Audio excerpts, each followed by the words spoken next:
What up? What up? What up? Welcome to the Live Game episode 191. This is your average man's effective on football. I am your co-host Marcus. Oh man, I'm the GOAT. The GOAT. I'm the greatest of all time. Really? Yeah, undisputed. Undisputed. next up we got Herman. Say what up, Herman. Hey. You are a hater. And as of now, looking like it's just us two for the night. So I don't know. If the show go over tonight, then we know who the. Hey, we ain't even gonna follow the format tonight. I guess we just gonna go ahead. Here we go. This dude, he getting fined. Fined. You are fined. That's just Eddie Kane, boy. You can't come in late and be drinking. Like ain't got no background. And ain't got no background. We ain't in the break yet. No, Ain't no break. We live. we live. My bad. Where's Mark? Not I here. don't know. Somebody's trying to get into the thing though, so I don't. Yeah. Somebody tried to get in. Something elite. Somebody tried to sign in. Was that you signing in, Brian? I signed in to delay a game. Yeah. Oh, okay, that was you then. Yeah, I'm at a places unknown. We know where you at. I figured that's not your house. But still, you need the background. I don't know why you. Look, I can't find it. I thought it would just be there when I logged into my account, but it's not there. The video and stream looks pretty good though. So Somebody got that good internet. I know. Well, I got good Wi-Fi. Somebody got that good Wi-Fi. good. Before we get started, I want to encourage everyone to like, share, and subscribe, especially watching on YouTube. You can catch us on Facebook and our Facebook group, The Later Game. We're also on Twitter at X at The Later Game 3. No, you were right the first time. At the official Later Game, and on TikTok at The Later Game 91. You can also catch us on the Aboriginal Sports Network. We're broadcasting over there at the same time we're broadcasting over here. So go on over there and check those guys out when you're done here. They do a little bit of everything: football, basketball, baseball, MMA, wrestling. They do it all over there. That's the Aboriginal Sports Network. I believe Brian is hosting tonight. Are you prepared, Brian? I'm always prepared. I'm a professional, Marcus. I don't know. I think you're lying to yourself, sir. Well, I mean, you say you're the greatest of all time in fantasy, so I mean, All right. Undisputed there. Undisputed. All right, everybody. Thank you again for joining us on this Christmas Eve edition of the Later Game. We really appreciate it. We know that the season is winding down. Some of us are happy. Some of us are sad. The three here are sad because we only got 2 more games to watch our teams. And then the one that's supposed to be here still has a chance to make the playoffs. But what we're going to do, why are the three of us here sad? Our teams ain't going nowhere anyway. So. That's what I said. We're sad, but Mark could be happy because his team has a chance to make the playoffs. Yeah, that only means he's only going to get 1 extra game if they do make the playoffs. Hey, so that's it. Look, you got to give it to Tomlin, Herman. Well, another winning season. No, another non-losing season. Okay, get it right. Hey. It's a difference. But we're going to start with the news of the week like we always do. Get into a couple hot topics. Go over the games from last week, and then this week we got a bunch of games to go through because there are a bunch of primetime games. So we're going to get started with the first news of the week, which is for Marcus. Thank you, Brian. Thank you. The Kansas City Chiefs announced Monday they will leave their longtime home at Arrowhead Stadium for a new dome stadium that will be built across the Kansas-Missouri state line and be ready for the start of the 2031 season. Before I want to continue, I want to pronounce the word domed again. Buffalo. Domed. Right. They'll probably have a Super Bowl. You won't.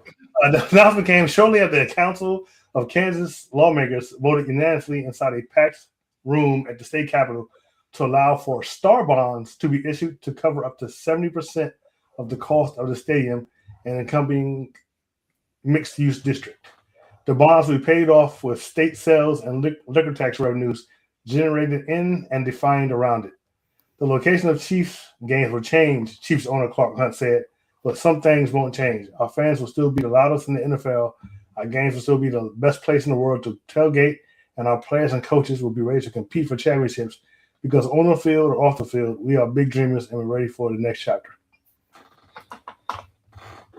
Yeah, I don't know about that. I know some of our Kansas City fans in this group aren't too happy about the change.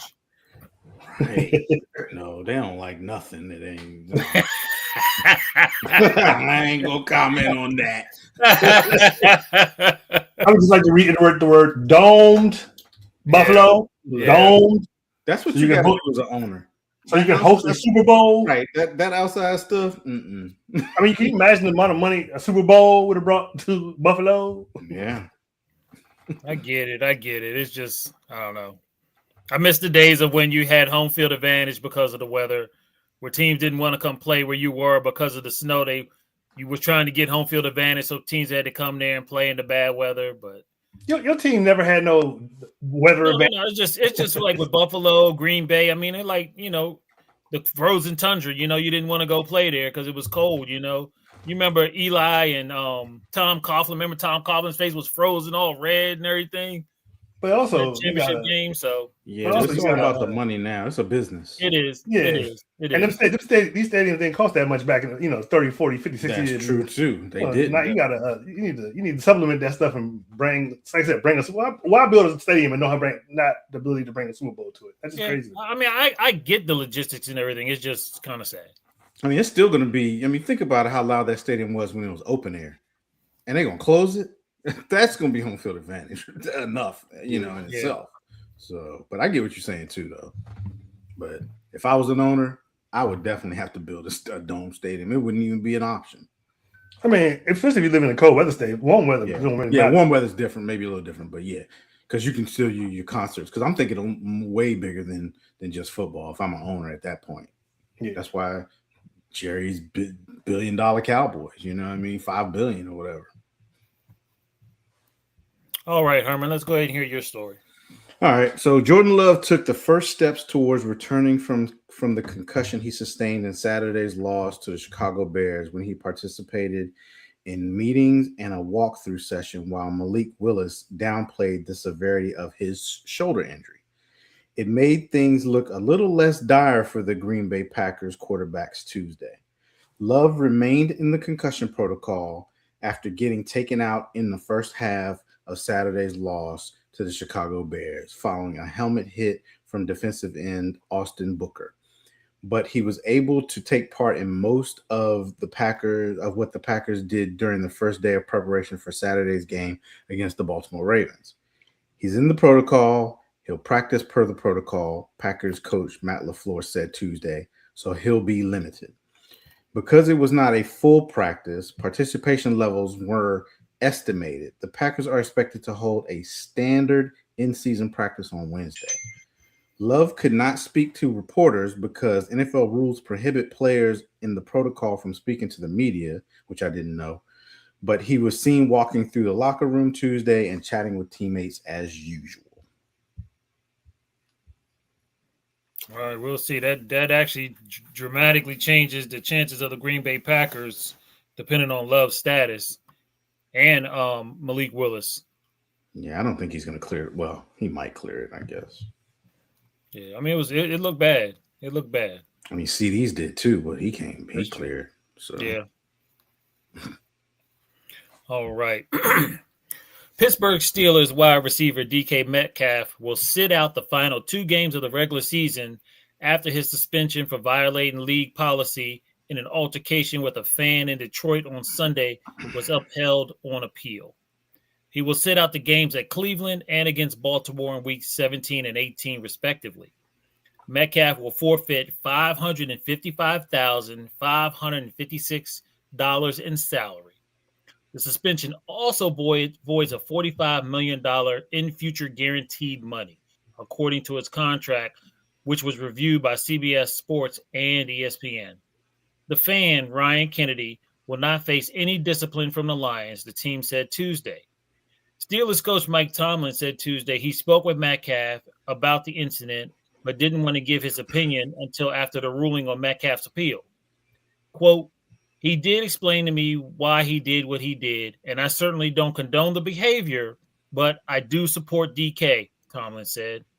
"And I really don't have a lot to add any other than that I just told you." So DK Metcalf is out for the next 2 games, which are very pivotal for the Steelers' success. getting in a match with a fan that apparently he had a comment with previously. Now, this $45 million that's being voided, is that automatic, I wonder, or is that the team can decide not to void it? That's a good question. That's a good question. Because the way they're talking, it's almost like it's an automatic voiding of the contract. Like if he does this, it bam. Yeah.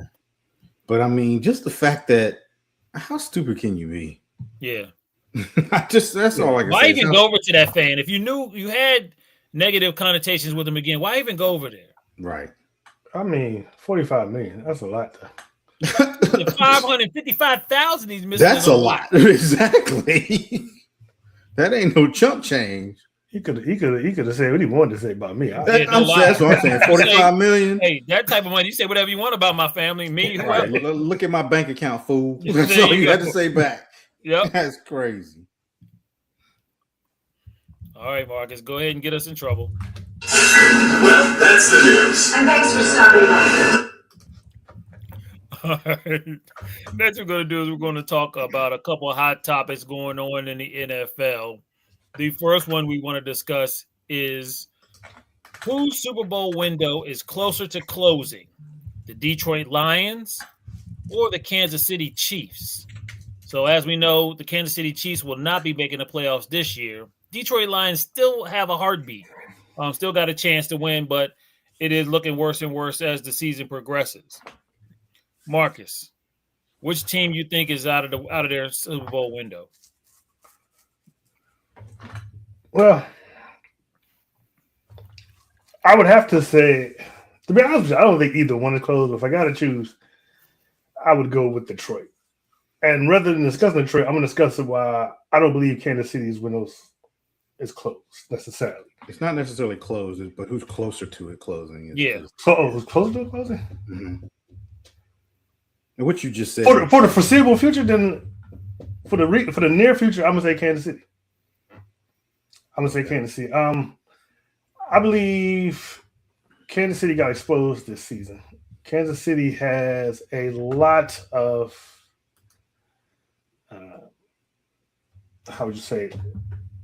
They have a lot of faults that I think got exposed this season. They definitely need a run game. They have to have a run game. They got to take all the pressure off of Patrick Mahomes. I think what happened with this season was Patrick Mahomes was not able to cover up the problems with Kansas City that has been plaguing them since Eric Bieniemy left as OC. Oh, Jesus. And he just can't do it by himself. It's like when Patrick Mahomes when his reign first started, it just seemed like everything was easy. Kansas City Chiefs just easy. We're going to score. We're going to come back. Oh, we're going to get down by 3 touchdowns. We'll come back in the playoff game, beat Tennessee, beat the Chargers. No problem. Very easy is what we do. But last couple of years, it seemed like every play is just hard. It's just hard. Like we're doing everything is going to – nothing seems easy. I know it's the NFL and people say it ain't easy, but it used to seem easy before for the Chiefs. It just doesn't seem easy at all anymore.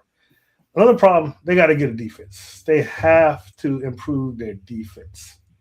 They got to do that. They got to get a running game. They got a defense. They have to get another number one wide receiver.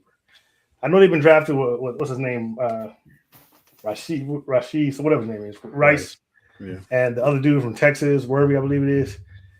You need a number one. You need a number one. You need a Justin Jefferson. You need a Jamar Chase. You need the dude from the Rams. You need a dude from Seattle. You need a number one wide receiver. And to be honest with you, I think Andy Reid's scheme has gotten old. I think teams have seen it and they've started to hone in on it and learn how to beat it, which is why everything seems so hard now for them on offense. And so I think for the foreseeable future, especially if Mahomes is not able to come back at the beginning of the season next season, then for the foreseeable future, I believe the Chiefs' window is closer to being closed rather than Detroit. I believe after this season, Detroit might make the playoffs. They might might not make it. It's not. I don't think it's in their hands anymore. But Detroit is they're still a very decent team. They still have I think it's a very good coach. Their offense, there has been some setbacks, but they still score a lot of points even with Big Johnson gone. And the defense is not that great, but I believe right now at this moment that I would say that who will win the Super Bowl before the other one. I believe the Detroit Lions win the Super Bowl for Kansas City Chiefs. So I believe their window for right now is close to being closed. Herman, I'm gonna go with Detroit, and it's not hate. You are a hater. But this is the thing about Detroit that I don't think anybody's even realized this year. Detroit is smoke and mirrors. Okay. I think, when Dan Campbell came in, it was great. He changed the culture and everything, but he lost two great coordinators. And while his offense does look like it's actually still pretty good, I think the loss of the coordinators is still showing. And this is what's going to shock y'all, I believe. And let me look at this again just to make sure I'm looking at this right. Detroit has only beat two teams this year with a winning record. The Bears and the Buccaneers. Do the Buccaneers have a winning record right now? I don't even know. I didn't have a chance. They played them. They might have had one. They might have had one when they played them. Hmm. That's it. Two teams with a winning record. Remember when Dallas would be winning games and everybody's like, "Oh, Dallas is just beating all the bad teams." Detroit has kind of become Dallas right now. They've only beat two teams with a winning record, and one that may not have a winning record right now, or is right at 500. So that coupled with, I just don't feel like golf is what Patrick Mahomes is. And I mean, we can all agree to that. Oh yeah, I agree. I think everybody agrees on that. So that's why I see them, if they've started this pattern of only beating bad teams, your quarterback is getting towards the end of his prime.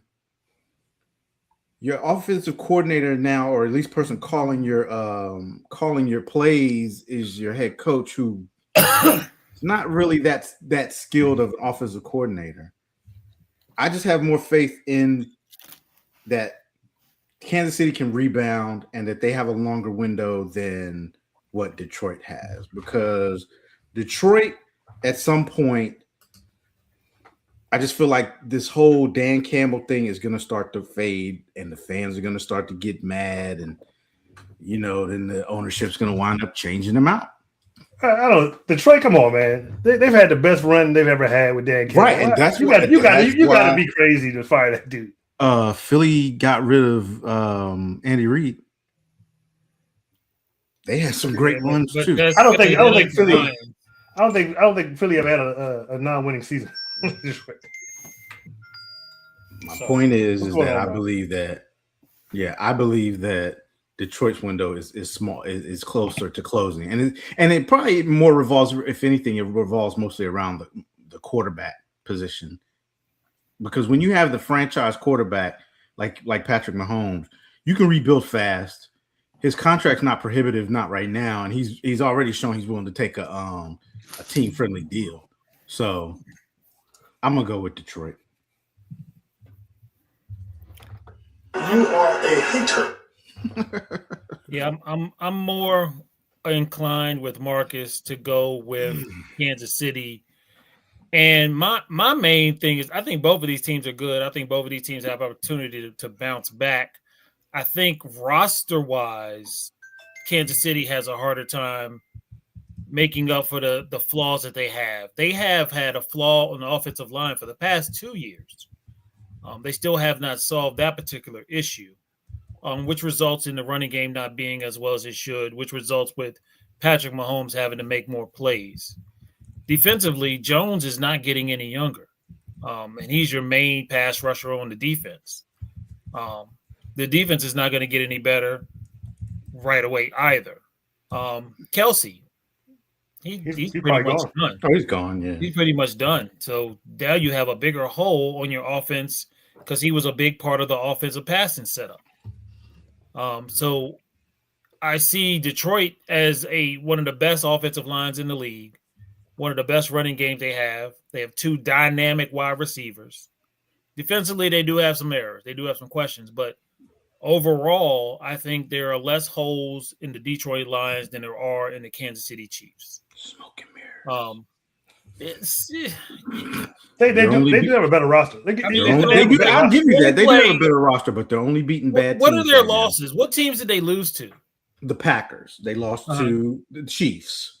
They lost to the Vikings. They lost to the Eagles. They lost to the Packers again. They lost to the Rams. They lost to the Steelers. So the only playoff bound team they've beaten is the Bears. And we don't know about the Bucs yet. Yeah.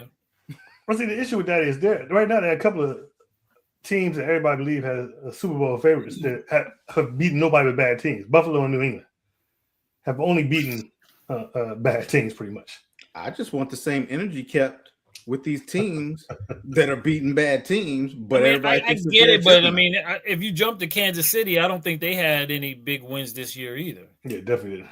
No, they didn't. So that means they even got as beat. Well. They even got beat by bad teams too.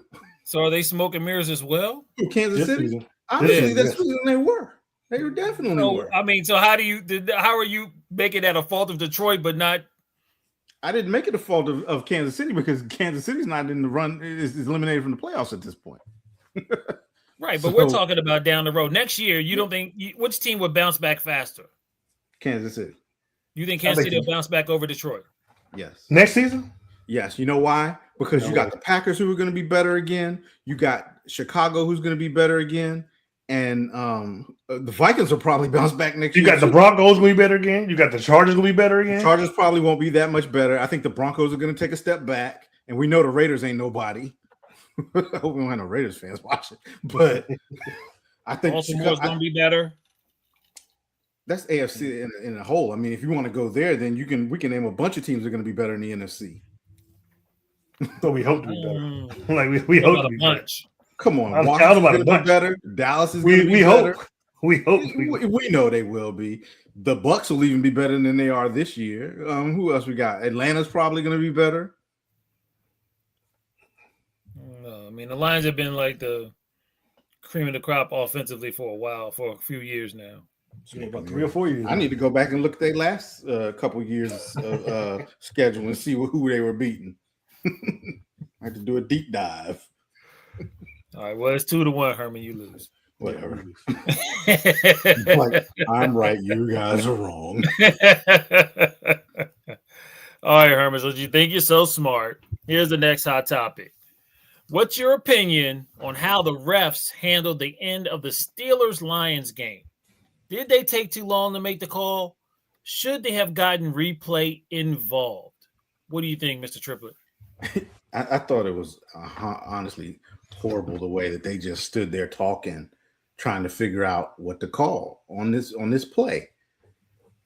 And the one thing the NFL has always talked about is the reason why they don't want to get replay involved in certain aspects of penalties and things like that in the game is because they talk about it slowing the game down.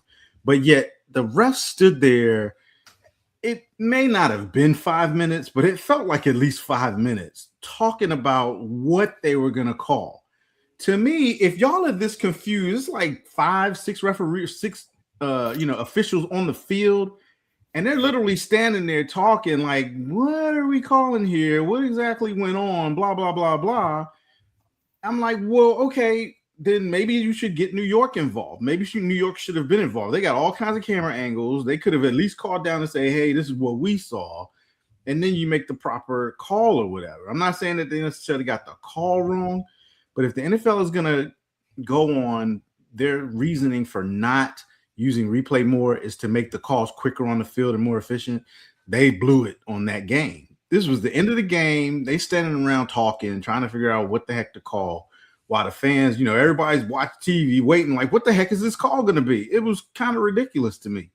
So I just felt like the handling of the call, it took way too long. It took way too long. They need to put something in the game where it says something like that happens, and it seems like all the officials don't know what the heck they want to call. Then you need to get replay involved and make a decision from there. So I don't. Yeah, that's my opinion on it. I thought it was crazy to be sitting there watching them talk. Yeah, I'm with you, Herman. The pausing and the delay. When it seemed kind of clear and obvious when I saw it on replay, but I kind of want them to get it right. I kind of want them to talk it out, but this particular play didn't seem like it took this much energy to make a decision. I mean, I don't know. I watched it a couple times and I kind of knew what should have been called and everything, you know? So the time frame really got on my nerves, but I do want them to get the calls right. So ultimately they got it right, but like you said, it was just way too much time, way too much talking, way too much jibber jabbing over something that should have been pretty clear and obvious. Yeah. It just didn't seem like it was that complicated. Yeah. I'm going to have to digress a little bit. Here's the thing. Considering we're talking about a Week 16 game where both teams are playing for playoff appearances, take as much time as you need. I mean, don't get ridiculous with it, but take as much time as you need. This is not a preseason game. If it's been a preseason game, call what you call, but like whatever. We'll discuss it with New York in a week. If we're wrong, we're wrong. But this is a game where, you know, it's important to both teams. And also, you know, you're in Detroit. You might, you know, you know, you're going against a home team like that, you know, might be repercussions. You know, you want to make sure you as the rest can walk out of it. So, I mean, obviously, I don't. Maybe, you know, it's one thing to be a Monday morning quarterback and say it was obvious, but they were there, they saw it, they wanted to make sure they got it right, and considering what was at stake, then yeah, better to get it right than to get it wrong and cost Detroit or Pittsburgh an important game that both really needed. So that's my point. I don't think it took too long at all. Do what you got to do. If New York wants to get involved, New York knows how to call. New York can pick up the line and call. They left it into the hands of the refs, and the refs sat there and talked about it. And then, you know, they probably would have got done sooner if Jared Goff hadn't kept interrupting. You know, he kept over there interrupting. So when you saw the play, Marcus, what did you think? My first thing, I was like, oh, they scored a touchdown. I was like, oh, Detroit scored a touchdown. But then you know, I think the announcer said, oh, you know, that was a fumble, and you can't if you're not to play the fumble with the ball, you can't. You can't advance it. You can't advance it, so one touchdown anyway. So yeah, I thought a touchdown, but they said it wasn't, and I just feel like if you got to, it was the end of the game. It's not like we're in the middle of the game. We got so much of game to go. You at the end of the game. Take your time. Take your time. Come on, take your time. Take your time. Like I said, considering what's at stake with both of those teams, it's better to make sure you get it right. Why not get New York then? Why not have New York get involved? Why not go to them? Because if the refs are on the field and they're confused, which they look like they were, like they wasn't 100% sure what happened, why not let's get to the replay. Let's get this right. That's what I'm saying. We would have been more understanding, I think, as fans, saying, oh, okay, they looking at it on replay. They trying to figure out, make sure they get this right, but they just standing around. My whole thing was with the play. Now I think about it. Why are we even discussing it? We know there's an OPI, so the play is no good anyway. So that kind of like what is it discussing? I think they were discussing that. I think they were literally. That was the part I thought too, Mark. Marcus. Then I see it's obvious OPI. I mean, he pushes dude out the way. But I think that they were debating that amongst each other. That's the thing. I think that they were literally debating whether that was a good call for OPI. Can you go to the replay for OPI? No, you can't, and that's what I'm saying. The NFL needs to institute something to get it right, so that they can. I agree with you. If that's the reason why they were taking so long, then I agree with you. Then they should. I believe that's what it was, because, like you said, if they were confident that it was OPI, it would have been an immediate call. Offensive pass interference. Yeah, it doesn't matter what happened with the play. Exactly. Once they figured out and they said, okay, we're going to go ahead and call the OPI, that's when he said, and then he got it wrong because, like you said, he said the play resulted in a touchdown because it was it a fumble or a lateral? Yeah, it was more of a lateral. I thought it was more of a lateral. He lateraled the ball to Jeff. But this is the thing: his forward progress had been stopped. Yeah, That's another thing that they kind of blew. So they were discussing that part of it too. but why discuss if it's an OPI? Why are we discussing the forward progress? The play don't Because count. they weren't confident in the OPI call first. That's the first part of it. You could tell because, like you said, if they were confident in an OPI, nothing else would have mattered. But I agree with you. Then you should be able to do a replay on that because it was an obvious OPI in my as far as I'm concerned. So, All right, fellas, that was some good hot topic discussion that we had going on. Now let's get into these games that we talked about last week. The first one we're going to – you all right, Herman? Yeah. Okay.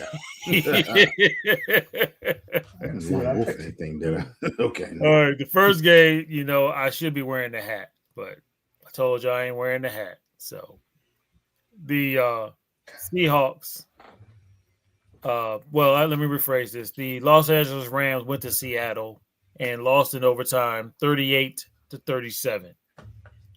Matthew Stafford was 29 of 49, 3 touchdowns for 457 yards. still, Yeah. Sam Darnold was 22 of 34, 2 touchdowns, 2 picks for 270 yards. The leading rushers, Kyron Williams, 23 carries for 70 yards. And Herman's fantasy darling, Kenneth Walker III, 11 carries, 100 yards, and a touchdown. Receiving, Puka Nacua, 12 receptions, 2 touchdowns, 225 yards. Jackson Smith and Jigba had 8 receptions for 96 yards and a touchdown. So this game went back and forth. The Rams pretty much had it in control, until like the fourth quarter? Yeah. And then Seattle stormed back, won it on a 2-point conversion in overtime. We'll let Herman go first. Herman, who did you pick? I picked the Rams in this one. I actually had a lot of faith in Seattle because, Seattle is the team that seems to be nobody's talking about in the NFC. But it's like you said, Brian, the Rams, they blew this lead. They were up. What were they? Oh, I forget what they were up. Like something to 16, 40 to 16 or something like that. Yeah, they were up by 23. I think 23-16 at one point. Yeah, something like that. They was up by a good amount. And 23-14, I think it was. Okay, according to some of the Seattle players, they started kind of talking trash or whatever. But yes, Seattle stormed back and won this game, and it was impressive. So I don't think people want Seattle to wind up with the number 1 seed because if they do, going through they Seattle, have it right now, don't they? Well, they have it now, but if the 49ers win out, they actually will get the number 1 seed. Really? Which is crazy. Okay, nobody's been talking about the 49ers this season. They haven't been because they've been so quietly winning games. It's crazy. They have been, yeah. But I picked the Rams and I was wrong. Marcus?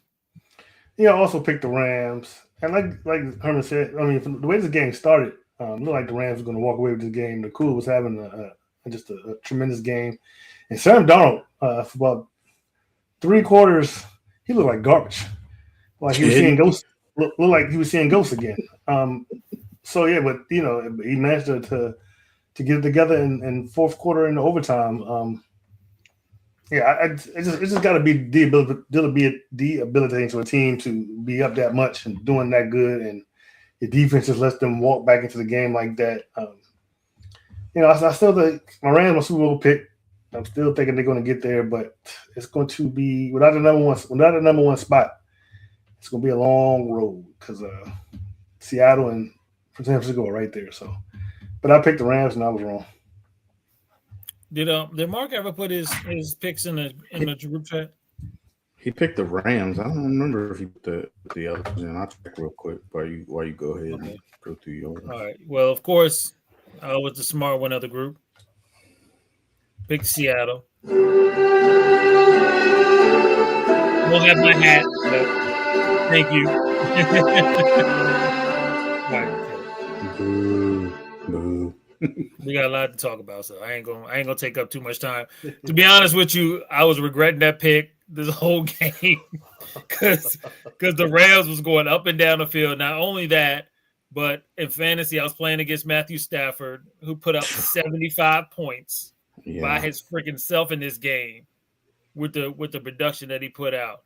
I don't know how the Rams lost this game. I don't know what they did. They should have not. Like Marcus said, it looked like that Seattle was seeing ghosts. They was throwing the ball. He threw a pick 6 in this game. The defense just seemed like they couldn't stop the Rams no matter what they tried to do. But somehow they pulled this game out, and it was exciting at the end.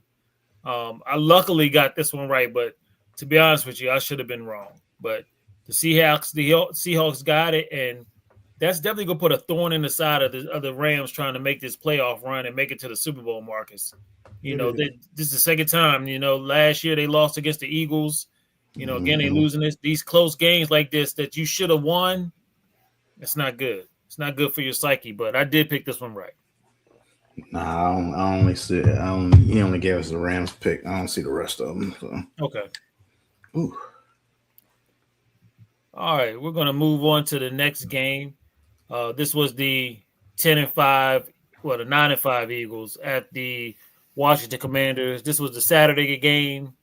The Eagles came up triumphant, 29-18, to seal the NFC East championship, second time in a row. Leading stats, Herman's favorite, Jalen Hurts, 22 out of 30 for only 185 yards and 2 touchdowns. Yep, Let me say that again, Marcus. 22 out of 30 for 185 yards and 2 touchdowns. That's a good. That's average. No, That's 185 yards on a quarterback this season in this NFL is not good. You see, you may be talking about my team, but you see, what they get the W. That's what kind the W. Okay. And they won the championship. Marcus Mariota, who didn't play the whole game, was 7 of 14 for 95 yards. Leading rusher was Saquon Barkley. He had 21 carries for 132 yards and a touchdown. Chris Rodriguez Jr. had 15 carries for 63 yards and a touchdown. Leading receivers, Marcus's favorite, A.J. Brown, 9 receptions for 95 yards. And Terry McLaurin had 3 receptions for 53 yards. Marcus, who did you pick in this game and why? I picked the Eagles because right now my commander sucks. So why would I pick them? So yeah, I mean, it went just about how I thought it was going to go. Nothing surprising there. That's a game that Eagles should have won, and they did win. So that's why I picked them. Herman, do you remember this dude last year? Yeah. Last year ain't this year. Every year. Mm-hmm. Talking, and now, my team sucks, so that's why they lost. Yeah. He right back to that. Uh-huh. Isn't that true? Isn't that true? Isn't that true? You want me to lie? Well, how did the Cowboys get involved in this already? We ain't talking about the Cowboys. He must be delayed. He must be delayed a little bit. Yeah. All right. Well, thank you for watching, Jay Will. Appreciate it. I picked the Eagles in this one. Like Marcus said. Well, no, I lied. Why'd you pick Washington? Why'd you pick? No, you did. Washington. Yes, you did. I'm looking like what? I lone wolf this one. I'm sorry. Herman, who did you pick? I'm sorry. I picked the Eagles in this one. Just because, Washington, I'm not gonna say they suck. It's a down year for them. They've had a lot of injuries. You lose your starting quarterback for the year, and of course things are just not gonna be good. Jalen Hurts does what he does, barely pass the ball. He's more like a running back for the Eagles. Marcus Mariota had a third of the number of completions and had already half the yardage that Jalen Hurts had in the game. So if Mariota had stayed healthy, he probably would have got the W. Anyway, but I picked the Eagles. I knew there was an uphill battle for Washington. They pretty much packed it in at this point. So I got that one right. You big dummy. You big dummy. You big dummy. You big cold-blooded dummy. You big dummy. See what you did? Oh, no, you big dummy. And those words could not be any truer on this choice of pick that I did. This one was more with my heart, hoping that Washington could pull it upset so that the Cowboys' hopes of the playoffs would stay alive. I do know that Washington normally plays the Eagles hard. Marcus Mariota was actually decent. He wasn't terrible, and I thought they had a chance. Had he continued to play, I think that the Commanders had a better chance because they were in that game until he kind of went out, and then the dam broke, and the Eagles just started triumphing. Yeah, they were actually winning at halftime. They actually winning at halftime. Mm-hmm. Yep. Yeah. Little disappointed in Washington's defense not keeping Saquon under wraps. For the most part of the season, When have they heard a ever? whole lot. Huh? When have they ever? I'm just saying. I mean, most of the teams have been able to keep him pretty much copacetic this year. He's had a down year. But like Herman said, I mean, Mariota was actually the better quarterback on the field during this game until he got hurt. You are a hater. Hey, the stats don't lie, buddy. So Right. I mean, congratulations to the Eagles. I mean, it was they earned it. They earned their championship, and then they're going to lose in the first round of the playoffs. exactly.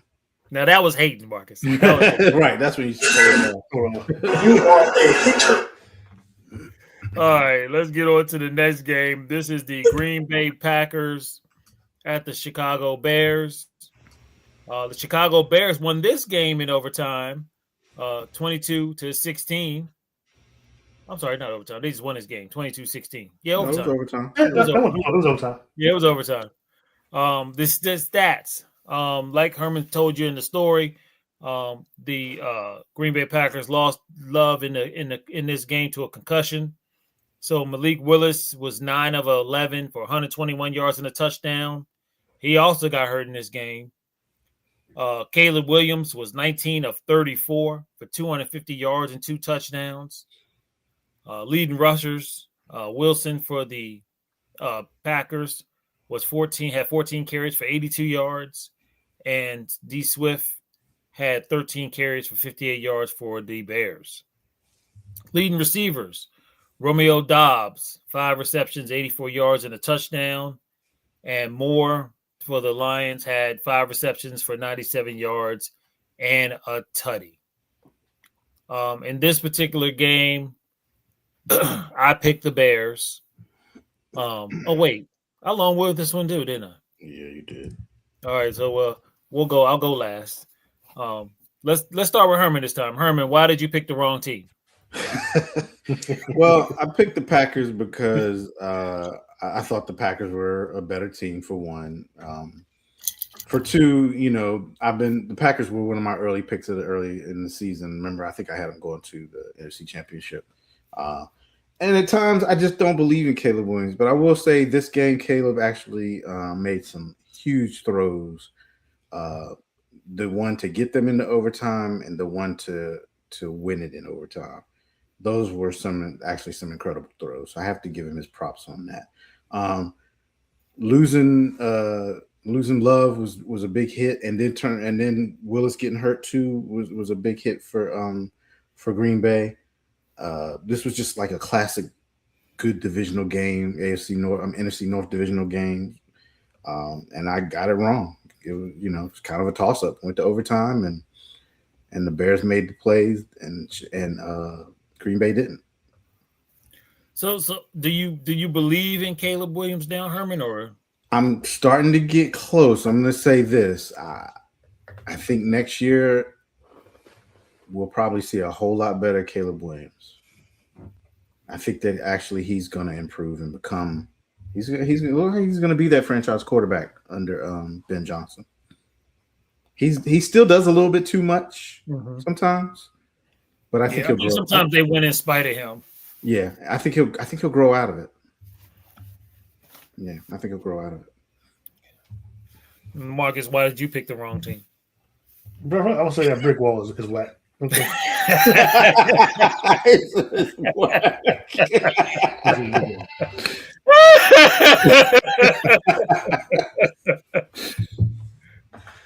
I picked the Green Bay Packers because I thought they were going to win.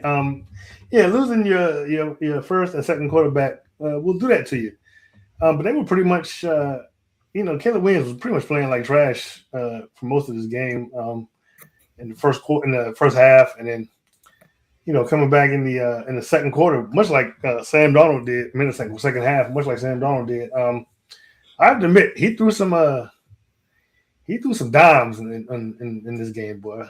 That I forget who it was to, but that one long pass. I mean, I forget who said it, but I think it might have been Troy Aikman. Like, you can't defend a good pass, and there was no defending that pass. I mean, that was right on the money. So it seemed like Caleb is becoming the comeback quarterback, but he played garbage for like the first 3 quarters. But I'm just saying. But yeah, give it to the Bears. A hater.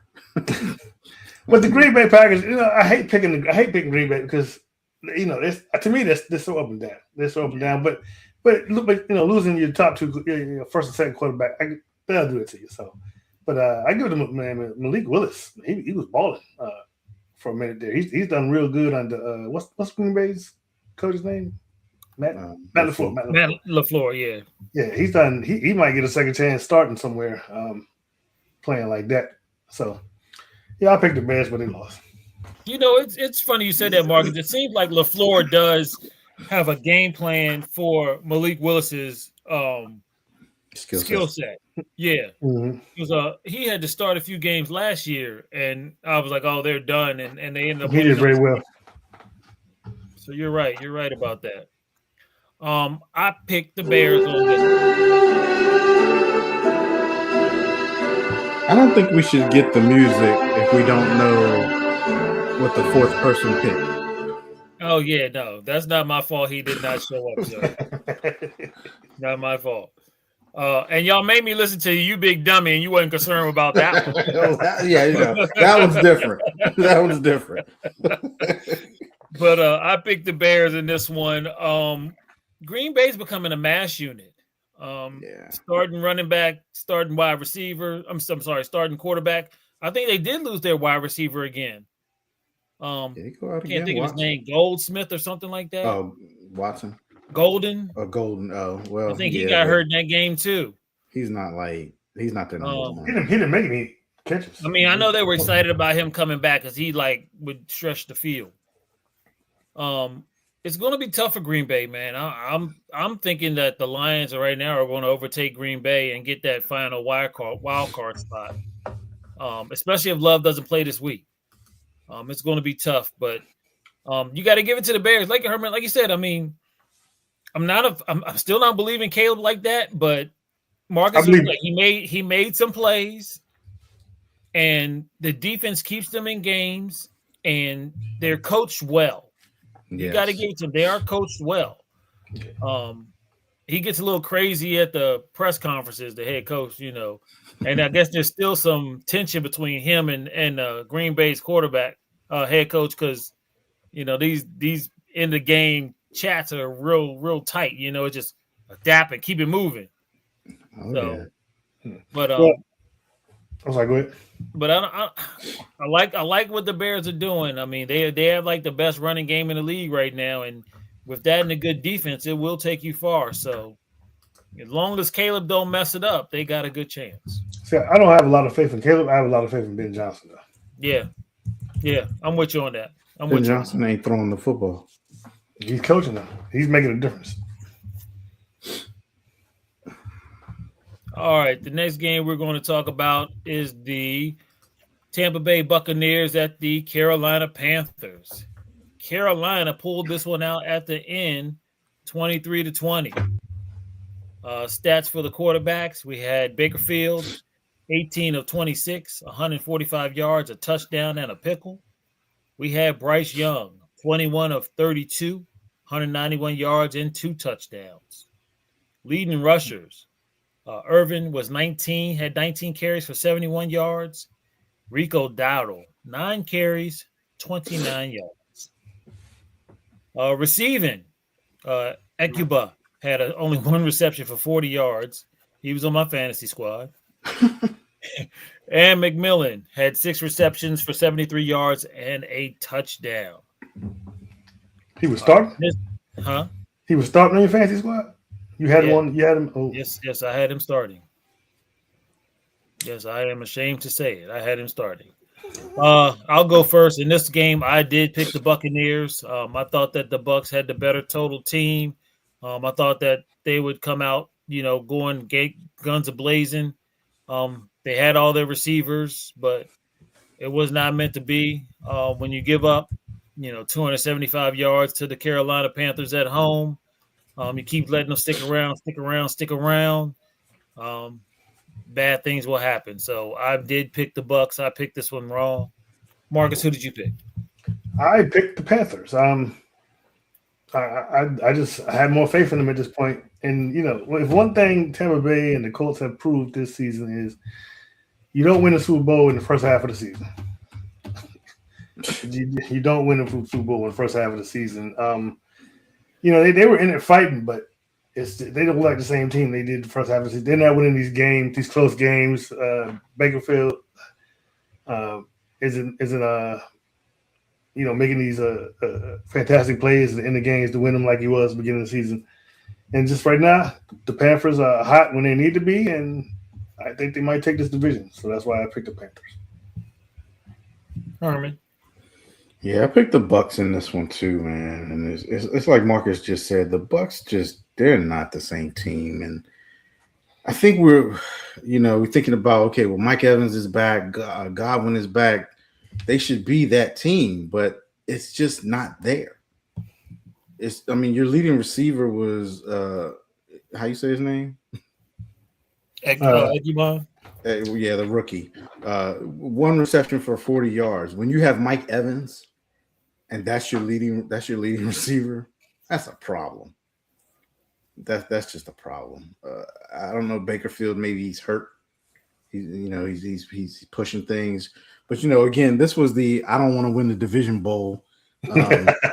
So it's still very much up for grabs who's going to take this division. They're not out of it yet, but whoever wins this division, likely one and done in the playoffs, because all the wild card teams look better than either one of these teams at this point in the game. So I'm assuming I haven't looked at the schedule, but both these guys, they still got to play Atlanta. Because the next games are always division games, right? Yeah, a lot of this is division games. I would not want to be playing Atlanta. I would hope the Atlanta games were early for either the Panthers or Tampa. I would not want to be playing Atlanta right now. They probably aren't, because that's what they did at the end. So Tampa plays Miami this week, so that means that they either play New Orleans or Atlanta next week. Yeah, Falcons are playing the Rams, so it'll be next week. One of them's probably playing them. Okay. But yep, I picked the Bucs, and I got this one wrong. All right. Next game we're going to talk about is the New England Patriots came down to Baltimore and beat the Ravens 28-24. Drake May was 31 of 44, 2 touchdowns, 1 interception, 380 yards. Lamar Jackson, who left the game with a back injury, was 7 out of 10 for 101 yards. Leading rushers, Stevenson had 8 carries for 51 yards and a touchdown. Derrick Henry was doing Derrick Henry things, had 18 carries for 128 yards and 2 touchdowns. He was doing Derrick Henry things, except not in the fourth quarter. Well, he did, except for the fumble. I forgot he did do the fumble. So, Stephon Diggs, Cardi B's baby daddy, 9 receptions, 138 yards. And Zay Flowers had 7 receptions for 84 yards. Marcus, who did you pick in this game? Excuse me. Yeah, I picked the Patriots. The Ravens this season, they're just not it, and the Patriots have a good chance of winning this division if they haven't already. Yeah, they're going to probably win a division.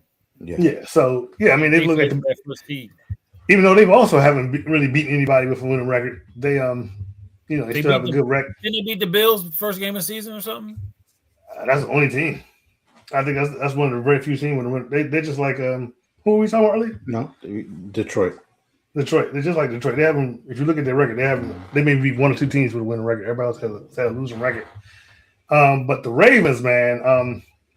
So I don't know if you guys know. There was I tried to read it. Was behind a paywall. The Baltimore Sun put out an article today and they were just going in on Lamar, saying a lot of bad things about Lamar. He stays up all night playing video games, maybe with Kyler Murray. I don't know. How he falls asleep in meeting and stuff. I wanted to read it so we could discuss it on the show. Yeah, but I couldn't get past the paywall. So, you get past the paywall by paying. Yeah. So, there might be a big shakeup in the offseason. A lot of people seem to think that this might be Harbaugh's last year. I mean, no matter what they say about Lamar, Harbaugh will already go before Lamar goes. So, this ain't the Ravens we thought. And I hope all the things that this article saying about Lamar are absolutely not true. But I picked the Patriots because Ravens are not the team this season. Yeah, I was with you on this one, Marcus. I went with the Patriots too, and you're right, man. The Ravens have just been up and down, up and down. Even when they're on that win streak, it just didn't seem confident. I didn't feel confident in their offense. Lamar just hasn't been himself this year. The offense just hasn't been clicking. They haven't been giving Derrick Henry the carries that he needs. The defense has consistently been questionable. They put up a good fight in this game. Tyler Huntley actually did pretty well when Lamar went out, but the Patriots right now seemed like they were a more complete team. I think that might be the most passing yards Drake May has put up in his career, 380 in the NFL. They just had a good game plan, played well. So I did pick the Patriots, and I picked this one right. Herman? Yeah, I had the Patriots in this one too. It's hard to believe in the Ravens right now. And one of the other reasons I picked the Patriots was I haven't been believing in them earlier in the season. So I figured, hey, why not? Might as well pick the Patriots this game. The Patriots look good. I mean, I'm surprised Mike Vrabel turned them around as fast as he did. I didn't expect it to happen this fast. I figured I would be maybe next year we would be seeing this. But I mean, he's got a quarterback who's putting up quarterback numbers. He's passing for over 200 yards. He's actually passing closer to 400 yards. So quarterback play is very important. And they have a good run game. Their run game seems like it's getting better. That was the one thing that the Patriots, you haven't seen them have a lot is a run game, but now that they have this run game, and it's like Mike Vrabel has brought back the way the Patriots way, I guess is what they call it or whatever. But I picked New England, and I was right. All right. Final game we're going to talk about the 49ers at the Indianapolis Colts. The Phillip Rivers-led 49ers. The Niners dominated 48-27. Brock Purdy put up Purdy numbers, 25 of 34, 5 touchdowns, 1 pick, 295 yards. Phillip Rivers gave him a scare, had 23 out of 35, 2 touchdowns, terrible pick 6, and 277 yards. Leading rushers, McCaffrey had 21 carries for 117 yards, and Jonathan Taylor had 16 carries for 46 yards and a touchdown. Leading receivers, George Kittle had a resurgence, 7 receptions, 115 yards and a touchdown. And Pierce had 4 receptions for 86 yards and 2 touchdowns. Who'd you have in this one, Marcus? I had the 49ers. Just like we just said, the 49ers have quietly been just winning games. And the Colts, while, they're doing pretty good, they still have a, Phillip Rivers as a quarterback who isn't that bad, actually. But I don't think they have what it takes to be able to beat the 49ers. And, the 49ers did what the 49ers have been doing all season. So I picked the 49ers, and I was right. Herman? I should go last on this one. Oh, okay.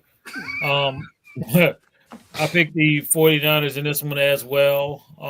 They had no faith in Phillip Rivers. I ain't gonna lie. The first couple quarters, he was looking pretty good, throwing that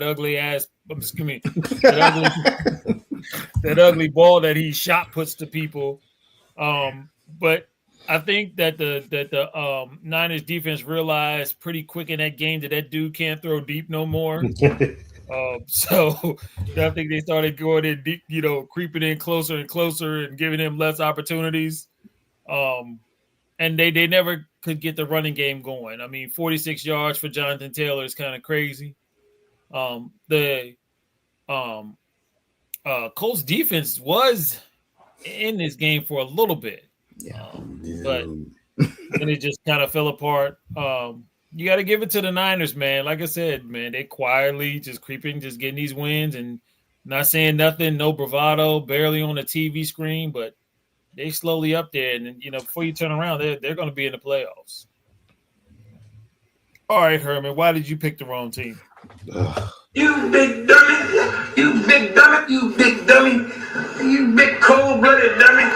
You big dummy. See what you did? Oh, no, you big dummy.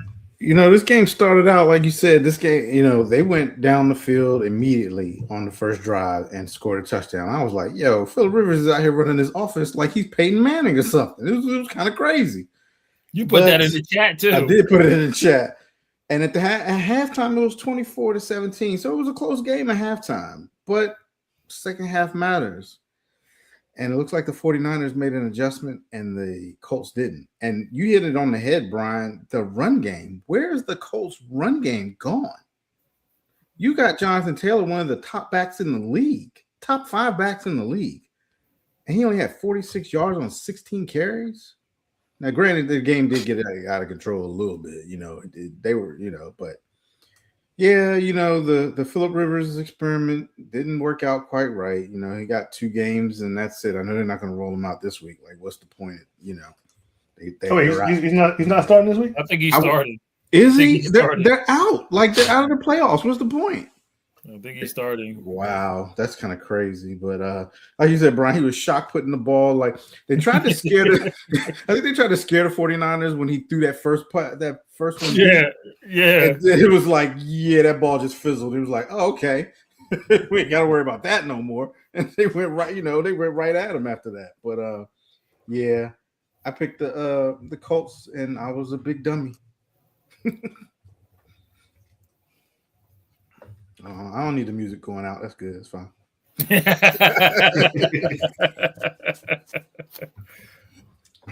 All right, fellas. How did y'all do this week? 4-2. I'm 4-2. We all went 4-2. No, I went 2-4. Yeah, so I went 4-2, but backwards. Yeah. Okay. I'm actually over 500. I'm actually over 500 for only the second time this year. Wow. All right. Well, that's good because we got a lot of games to pick right now, so you should be able to get way above 500. Well, I'm gonna get way below. With that option too. All right. True. First game we got a slate of 3 games on tomorrow, Christmas Day. First game is at 1:00. The 6-8-1 Dallas Cowboys are at the 4-11 Commanders. The Cowboys are giving up 7. The predictor likes the Cowboys at 57%. Marcus, who do you got?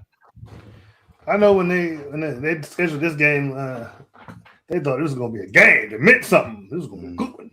All 3 of them. Yeah, but no.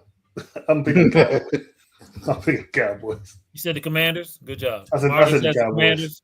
I said the Cowboys. Herman, Marcus going with the Commanders. Who are I you said going the with? Cowboys. Yeah, give me the Cowboys. This is a toss-up. It can go either way at this point, probably. Dallas, I'm sure. I mean, Dak Prescott versus Josh Johnson. Herman, I don't know if you know, but the Commanders are starting their 3rd-string quarterback in this game, and the Cowboys are starting Dak. So but do you know what Dallas's defense makes 3rd-string quarterbacks look like? Hall of Fame. No. That's like 1st and 2nd-string, Herman. 3rd string, I think we got it under control. Well, we're gonna stoop to a new low this year, and I think Dak's only going this game. I think Dak's only gonna play a half. Oh, okay. Really? I think they're gonna play Malik Davis. Malik. I forget what his name is. Malik. Yeah, but the guy from Alabama. We got from the Patriots. Yeah, I think they're gonna play him in the second half. That makes sense. But I would on a televised game on Christmas Day. Yeah, you gonna take out the one-star quarterback? It's not really televised, Marcus. It's on Amazon. Right. It's on Netflix. Everybody got Netflix, but I'm just saying it like I said. I mean, you was probably hoping for Dak Prescott versus Jaden Daniels when you scheduled this game. Oh yeah, they ain't even they didn't even get close. No. Not even close. All right, next game we got is the 12-3 Broncos at the 6-9 Chiefs. You The skipping the Patrick- game, Huh?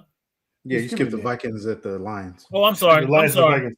I'm sorry. The 8-7 Lions at the 7-8 Broncos.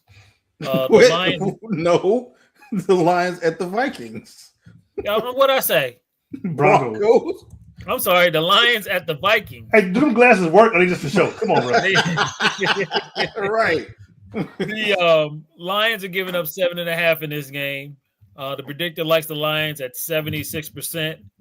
I also like the Lions at 76%. Give me the Lions.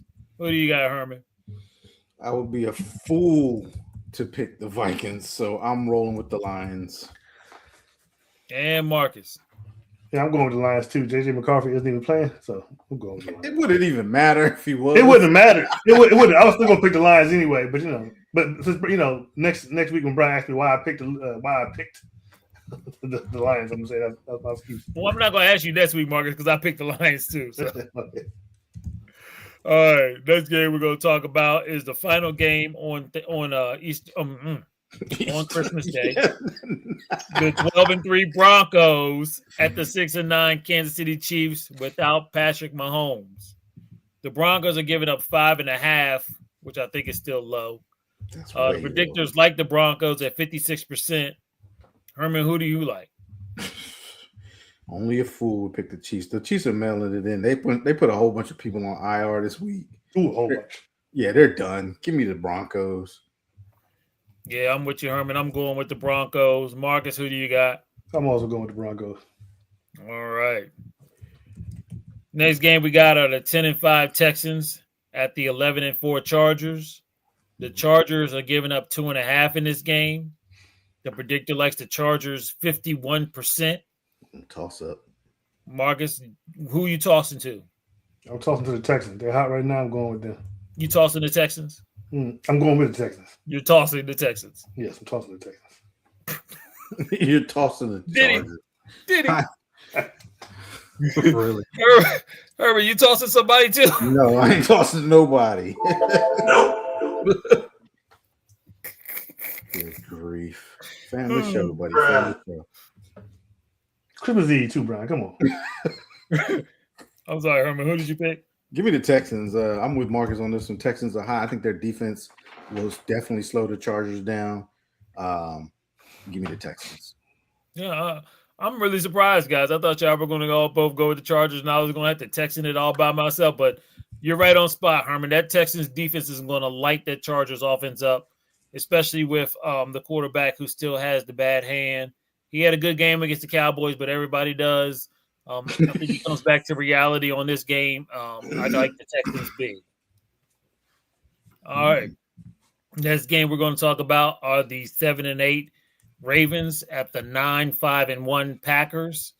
The Packers are currently giving up 3, so sadly they think that Jordan Love is going to play. The Packers are also at 57% predicted by the predictor. I'll go first. I'm going with the Packers. I'm counting on Jordan Love starting this game. I just can't. I'm sorry, I can't go with the Ravens anymore this year. I'm going with the Packers. What do you got, Marcus? Yeah, I'm also going to Packers for the same reason. I can't go with the Ravens. Herman? I don't trust the Ravens at all. I'm going with the Packers, and I think they'll win this one, even if Love doesn't play, because I don't think Lamar is playing. All right. Next game we got this is going to be a good one. The 11-4 Chicago Bears at the 11-4 49ers. 49ers are giving up 3 in this game. The predictor likes the 49ers at 61%. Herman, do you like the 49ers as well? Not this week. I'm actually going to go with the Bears. Bears. I'm going with the Bears. I don't know. I believe in them a little bit right now. All right. And I'm Marcus, a hater who for you the got? 49ers too. So You are a hater. Marcus, are you hating on the Bears or the Niners? And I'm going with the better quarterback, Brock Purdy. I'm going with the 49ers. Marcus, get Herman's music together because I'm going with the Niners as well.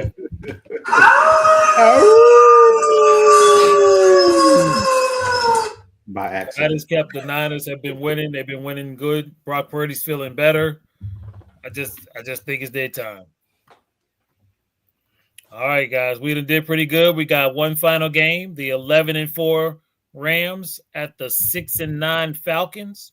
That hot Falcons team that y'all were talking about. Y'all ain't want nobody to play. The Rams are giving up 8.5, and the predictor likes the Rams at 72%. I also like the Rams at 72%. I don't think that the Falcons have enough offense to keep up with the Rams. Marcus, who you got? You know, even though every time I watch the Falcons game and whoever the commentators are seem to have a man crush on Bijan Robinson because they be on his no Diddy all game. I don't know what's going on with that. I might have to go with the Rams. And Herman. Yeah, I mean, Robinson can only do so much. And, Drake London, he's still coming back from that knee injury. He didn't do much last week. And I think the Rams will definitely bounce back. Give me the Rams. All right, fellas, we got a lot of games to watch next week. It should be pretty exciting. Mark, if you're watching, make sure you put the picks in the chat today. Yeah. The games start Games are tomorrow. All right, fellas, we are pretty much good on this show. Let's get our final thoughts, and then we'll toss it to Marcus to get us out of here.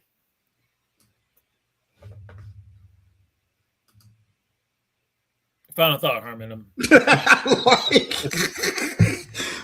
Just want to wish everybody a Merry Christmas. It's been a year. Years gone by fast. Really fast. Enjoy your family, your friends out there, and just have a good time and just get away from everything that's going on in the world right now and just focus on family and having a good time. Merry Christmas, everybody. Merry Christmas. I want to give a special shout out to someone who is very special in my life. He turns 28 on December 26th. Oh my God, 28 years old. My firstborn, my namesake.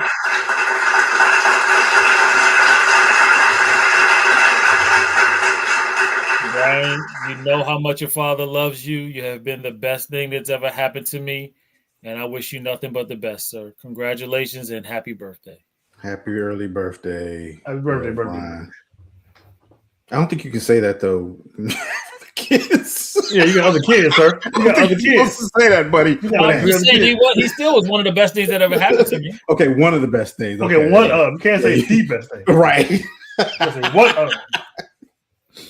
Let's put it this way: if it wasn't for him, the mother was be his. So. Lord, let's get out of here before he say something crazy. Marcus, you got something to say? You get this out of here.